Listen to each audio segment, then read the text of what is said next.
राष्ट्रीय राजमार्ग संख्या 48 पर धारूहेड़ा में हालात बदतर, 20 किलोमीटर तक लंबा लगा हुआ है जाम। गुरुग्राम के बिलासपुर से लेकर धारूहेड़ा तक जाम में फंसे हुए हैं लोग। 20 मिनट की दूरी तय करने में लग रहे हैं करीब 4.5 घंटे। धारूहेड़ा में हाईवे पर जलभराव व गड्ढों के चलते बिगड़ी यातायात व्यवस्था। भिवाड़ी की तरफ से आने वाले गंदे पानी के चलते नहीं सुधर रही है यातायात व्यवस्था सुधारने के लिए महज दावे, सुधार करने के लिए सुनने वाला कोई नहीं। बारिश के दिनों में हर साल ऐसे ही होते हैं हालात, लोग धारूहेड़ा से पलायन करने को मजबूर।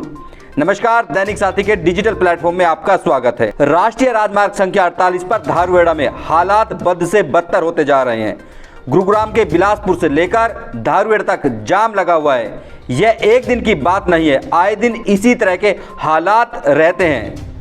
हालात किस कदर खराब है इससे समझा जा सकता है कि 20 मिनट की दूरी तय करने में 3.5 से 4 घंटे लगते हैं। आम हो या फिर खास, हाईवे पर हर कोई फंसा हुआ दिखाई देता है।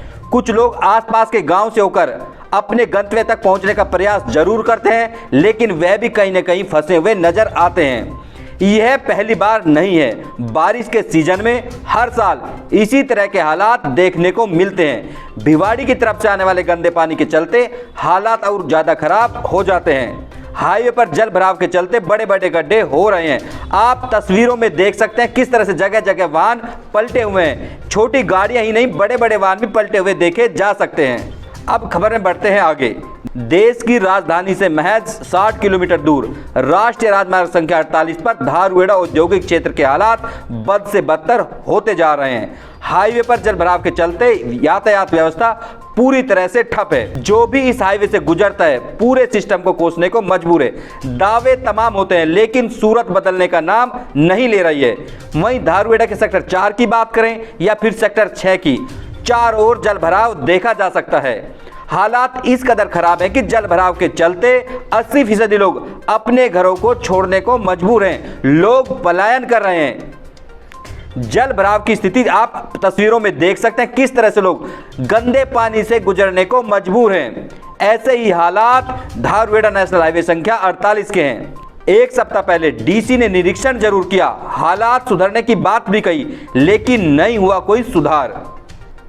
जैसे ही नेशनल हाईवे संख्या 48 धारूहेड़ा में जल भराव की स्थिति बनती है, डीसी से लेकर तमाम अधिकारी लाव लश्कर के साथ धारूहेड़ा पहुंचते हैं। तस्वीरें भी खिंचाई जाती हैं, बयान भी बड़े बड़े जारी होते हैं, लेकिन हालात सुधरते नहीं। तस्वीर जस की तस बनी रहती है। करीब एक सप्ताह पहले भी जब जल भराव की स्थिति बनी तो डीसी अशोक कुमार गर्ग पूरे लाव लश्कर के साथ धारूहेड़ा में पहुंचते हैं। मालपुरा की ड्रेन से मसानी बराज में पानी डालने के दावे भी किए जाते हैं, लेकिन तस्वीर है कि बदलने का नाम नहीं लेती है। धारूहेड़ा में आप देख सकते हैं किस तरह से जल भराव की स्थिति बनी हुई है। देश के मानचित्र पर धारूहेड़ा की पहचान औद्योगिक नगरी के रूप में जानी जाती है। गुरुग्राम में दिल्ली से नजदीकी होने के चलते वह राष्ट्रीय राजमार्ग 48 की भौगोलिक स्थिति का परिणाम है कि अनेक मल्टीनेशनल कंपनी यहाँ पर मौजूद है। देश की सबसे बड़ी दुपहिया वाहन निर्माता कंपनी हीरो भी धारूहेड़ा में ही मौजूद है, लेकिन हीरो के सामने भी आप तस्वीरों में देख सकते हैं किस तरह से जलभराव व जाम की स्थिति देखी जा सकती है। जिस तरह से हालात सुधरने का नाम नहीं ले रहे हैं, मल्टीनेशनल कंपनी भी यहां से पलायन करने का मन बना रही है। आखिर करें तो क्या करें, लोग भी मजबूर हैं क्योंकि सुनने वाला कोई नहीं है। हमने जब यहां से गुजरे राहगीरों से बात की तो उनके पास भी प्रशासन को कोसने के अलावा कोई चारा नहीं था। हर कोई कहने को मजबूर था आखिर करें तो क्या करें, क्योंकि लोग घंटों जाम में फंसते हैं। एम्बुलेंस या फिर तमाम जिस तरह की जो जरूरी सेवाएं हैं, लोगों को आए दिन इस तरह की परेशानियों का सामना करना पड़ रहा है। अब ऐसे में देखना होगा कि तमाम दावों के बीच कोई एजेंसी, राष्ट्रीय राजमार्ग संख्या 48 के अधिकारी, यूं तो देश के नेशनल हाईवे संख्या अथॉरिटी की ओर से तमाम दावे किए जाते हैं, कायाकल्प करने की बात की जाती है, लेकिन जिस तरह से धारूहेड़ा में हालात हैं, कहीं ना कहीं सारे दावे धरे के धरे देखे जा सकते हैं। आखिर दावे ही दिखाई देते हैं। आखिर सवाल है कि स्थिति सुधरने का नाम क्यों नहीं लेती। आखिर अधिकारी सड़कों पर क्यों नहीं उतरते हैं। दिल्ली जयपुर हाईवे पर लाखों का टोल टैक्स प्रतिदिन राहगीरों से वसूला जाता है। यह टोल टैक्स इसलिए वसूला जाता है ताकि हाईवे की स्पीड को बढ़ाया जा सके, लेकिन देश की राजधानी को आर्थिक राजधानी मुंबई से जोड़ने वाला हाईवे इन दिनों पूरी तरह से ठप पड़ा हुआ है, यूं कहें कि पूरी तरह से ब्रेक लगा हुआ है।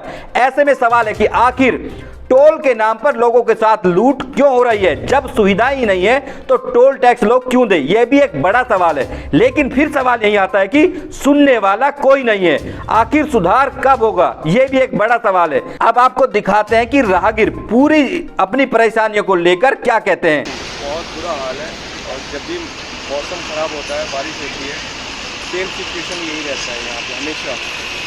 और हालात बद से बदतर हुए हैं, कभी भी ठीक नहीं हुए। आप लोकल रेजिडेंट हैं, लगातार इस तरह के हालात देखने को मिलते हैं। कब इस बार कब से इस तरह के हालात बने हैं? ये जून मिड से है, जब से बारिश का सीजन चालू हुआ है तब से हालात होते हैं। सरकार और प्रशासन और फिर हाई गति तमाम दावे जरूर होते हैं, लेकिन ग्राउंड स्थिति बदलती नहीं है। कुछ नहीं, सरकारें बदली, नगर पालिका के चेयरमैन बदले, पार्षद बदले, लेकिन हालात कभी नहीं बदले। हालात एज इट इज है जैसे पहले थे। किसको मानते हैं इस चीज़ के लिए जिम्मेदार? जिम्मेदार गवर्नमेंट के। यहाँ पे हमेशा लोग आते जाते हैं, डीसी आते हैं, विधायक आए हैं, सब लोग आए हैं यहाँ पे, लेकिन कुछ चेंजिंग नहीं हुई। यहाँ के बाहर के लोग भी काफ़ी रहते हैं, हाई राइज बिल्डिंग है, लोग नौकरी करते हैं, लेकिन 4-4 घंटे जाम में फंसा रहना पड़ता है। उससे भी ज़्यादा अगर बारिश हो जाए तो मैं कल खुद में, अभी आप यही लगा लो, यहाँ पे बगल में पचगाँव है, पचगाँव से मुझे घर आने में 3.5 घंटे लगे हैं। अमूमन कितना टाइम लगता है इसमें? अमूमन ये मैक्सिमम दूरी जो है 20 से 25 मिनट की है।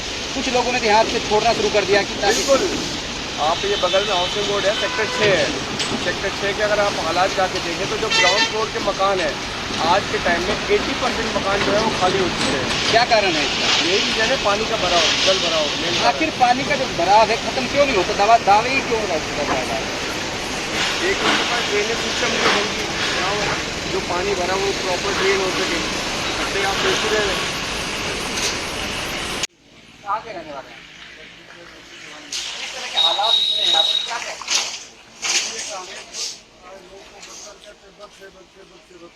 बुरा हाल। पिछले 2 महीने से यहाँ घरों में पानी, बीमारियाँ, सड़ा हुआ पानी, केमिकल का पानी, सब इसके खिलाफ दावे तमाम होते हैं, हर साल दावे किए जाते हैं। दावे तो डीसी साहब दियाली सब आने दावे हों काम समझ कोई नहीं है। अफसर से ही कोई काम दिया नहीं, जिस तरह से लगा आप लोग तमाम मुद्दों को उठाते हैं, उठा लो, कोई फायदा नहीं। रोड जाम कर दो तो कोई फायदा नहीं। पानी फैक्ट्री में पानी आ रहा है पूरे में, ये पानी आता कहाँ से? भिवाड़ी फैक्ट्री में पानी। आखिर इस पर रोक लगती क्यों नहीं है आपको?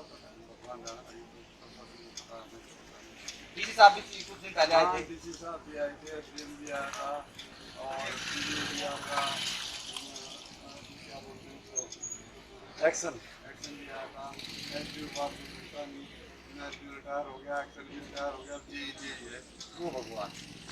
ऐसा में कंपनी सप्लाई काम है, सुबह 4 घंटे से माल पूरा कंपनी में एमटेक में माल देख आया हूँ, सही 4 घंटे लगे। कितने दिन से परेशानी के सामने? कम से कम 1-1.5 महीना हो, जब से बारिश हुई सबसे रास्ता ही क्या कहना है, कैसा आएंगे सिस्टम? दावे तमाम किए जाते हैं, खत्म है सर। पॉलिटिक्स सब कुछ नहीं, रास्ता सारे जाम पड़े धाड़ा में घुसने के लिए सर। सब लोग परेशान, ड्यूटी वाले सब परेशान है सर।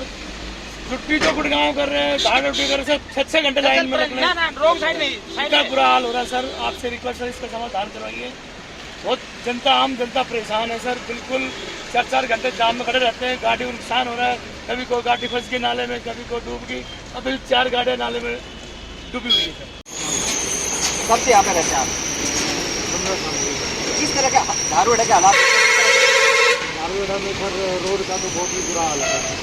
पानी ही पानी भरा रहता है और आने जाने में, हमें कंपनी में आने जाने में बहुत कठिनाई होती है। 2-2, 2.5 घंटे में हम ड्यूटी पर पहुँच रहे हैं। बहुत ही परेशानियों का सामना करना पड़ता है। कुछ लोगों का यहाँ तक कहना है कि उन्होंने यहाँ से छोड़ने का मन बना लिया, इस तरह से हालात यहाँ पर होते जा रहे हैं। ऐसा भी है सर, बहुत ही मतलब ये कह लो कि उनको आने जाने में इतनी कठिनाई है कि वो अपना रूम वगैरह या घर बदलने के लिए मजबूर हो चुके हैं। उन्होंने अपने जो स्थायी घर हैं वो भी छोड़ चुके हैं और किराए पर रहने लगे हैं। आखिर जिम्मेदार किसको मानते? दावे तमाम किए जाते हैं, हर साल दावे होते हैं। दावे हर बार होते हैं, लेकिन कहते हैं कि भाई होगा काम, प्रोसीजर में है, ये है। अब हम तो इसी विश्वास पर बैठे हैं कि वो कब आएगा वो टाइम कि भाई जब ये हालात सुधार हों।